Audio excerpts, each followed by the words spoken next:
Palakkad Sreekrishnapuram saint Dominic's convent സ്കൂളിൽ ആത്മഹത്യ ചെയ്ത ആശിർ നന്ദയുടെ ആത്മഹത്യാക്കുറിപ്പ് പോലീസിന്. നേരത്തെ പുറത്താക്കിയ 3 അധ്യാപകർ ഉൾപ്പെടെ 5 അധ്യാപകരുടെ പേരുകളാണ് ആത്മഹത്യാക്കുറിപ്പിൽ പറയുന്നത്. ഇതിൽ 2 പേരെ കൂടി മാനേജ്മെന്റ് പുറത്താക്കി. കൂടാതെ അധ്യാപകർക്കെതിരായ ആരോപണങ്ങളുടെ പശ്ചാത്തലത്തിൽ PTA യോഗം ചേർന്ന് പുതിയ ഭാരവാഹികളെ തെരഞ്ഞെടുക്കുകയും ചെയ്തു. പാലക്കാട് ശ്രീകൃഷ്ണപുരം സെന്റ് ഡൊമിനിക്സ് സ്കൂളിലെ 9ാം ക്ലാസ്സുകാരി ആശിർ നന്ദയുടെ മരണത്തിൽ പ്രതിഷേധം തുടരുന്നതിനിടെയാണ് ഇന്ന് വിദ്യാർത്ഥിനിയുടെ ആത്മഹത്യാക്കുറിപ്പ് പുറത്തുവരുന്നത്. അധ്യാപകർക്കെതിരെ ഗുരുതര ആരോപണങ്ങളുള്ള കത്ത് സഹപാഠിയാണ് പുറത്തുവിട്ടത്. 5 അധ്യാപകർക്കെതിരെയാണ് കുറിപ്പിലെ ആരോപണം. തന്റെ ജീവിതം സ്കൂളിലെ അധ്യാപകർ തകർത്തു എന്ന് ആത്മഹത്യാക്കുറിപ്പിൽ ആശിർ നന്ദ എഴുതിയിരുന്നതായി സുഹൃത്ത് പറഞ്ഞു. കത്ത് പോലീസിനും കൈമാറി. അവളുടെ ഫ്രണ്ടിന്റെ ബുക്കിന്റെ ബാക്കിലായിരുന്നു. അവള് ബുക്ക് എടുത്ത് നോക്കിയപ്പോൾ കണ്ടപ്പോൾ സാറിന് കൊടുക്കുകയാണ് ചെയ്തത്. പോലീസ് സാറിന് ഇന്നലെ ഞങ്ങൾ അറിയണത്. ഇന്നലെ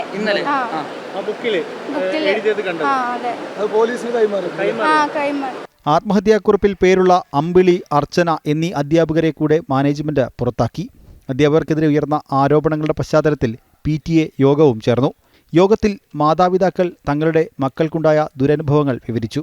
നമ്മുടെ സ്കൂളിൽ പ്രോപ്പർ ആയിട്ടുള്ള ഒരു കമ്മ്യൂണിക്കേഷൻ കുറവായിട്ടുണ്ട്. PTA ആയാലും ടീച്ചേഴ്സും സ്റ്റുഡന്റും ആയാലും വളരെയധികം പ്രോബ്ലംസ് ഫേസ് ചെയ്യുന്നുണ്ട് എന്നതിന്റെ തെളിവാണ് ഇപ്പോൾ നടന്ന സംഭവം. നമ്മുടെ കുട്ടികൾക്ക് ഹെൽത്തി അറ്റ്മോസ്ഫിയർ ഇവിടെ ഇല്ല. ഇതിനിടെ PTA യോഗത്തിൽ വലിയ രീതിയിലുള്ള വാക്കേറ്റം നടന്നു.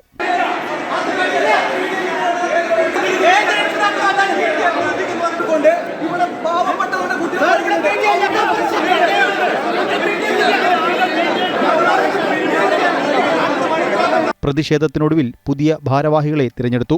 വിദ്യാർത്ഥികളുടെയും രക്ഷിതാക്കളുടെയും പരാതികൾ പരിഹരിക്കാൻ നടപടികൾ സ്വീകരിക്കാൻ യോഗത്തിൽ തീരുമാനമായി.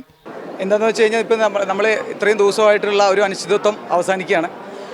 ആദ്യം തന്നെ സ്കൂളിൽ നമ്മൾ പറഞ്ഞ പുതിയ ഒരു PTA വേണം എന്നുള്ളത് അംഗീകരിച്ചുകൊണ്ട് പുതിയ PTA നിലവിൽ വന്നു. ഒരു PTA പ്രസിഡന്റ് എന്നുള്ള ഞാൻ, ഒരു 2 വൈസ് പ്രസിഡന്റുമാർ, 5 എക്സിക്യൂട്ടീവ് മെമ്പർ, അങ്ങനെ 23 പേര് അടങ്ങുന്ന ഒരു ഗ്രൂപ്പാണ് ഇപ്പോൾ PTA ആയിട്ട് നമ്മൾ തിരഞ്ഞെടുത്തിട്ടുള്ളത്. നമ്മുടെ ആവശ്യങ്ങൾ മാനേജ്മെൻറ്റ് ഇപ്പോൾ 100% അംഗീകരിച്ചു. ആ പേര് പറഞ്ഞ എല്ലാ ടീച്ചർമാരെയും ഡിസ്മിസ് ചെയ്തു. നാളെ ബാലാവകാശ കമ്മീഷൻ സ്കൂളും ആശിർ നന്ദയുടെ വീടും സന്ദർശിക്കും. സ്കൂൾ തിങ്കളാഴ്ച മുതൽ തുറന്നു പ്രവർത്തിക്കുമെന്നും അധികൃതർ അറിയിച്ചിട്ടുണ്ട്. ജനം, പാലക്കാട്.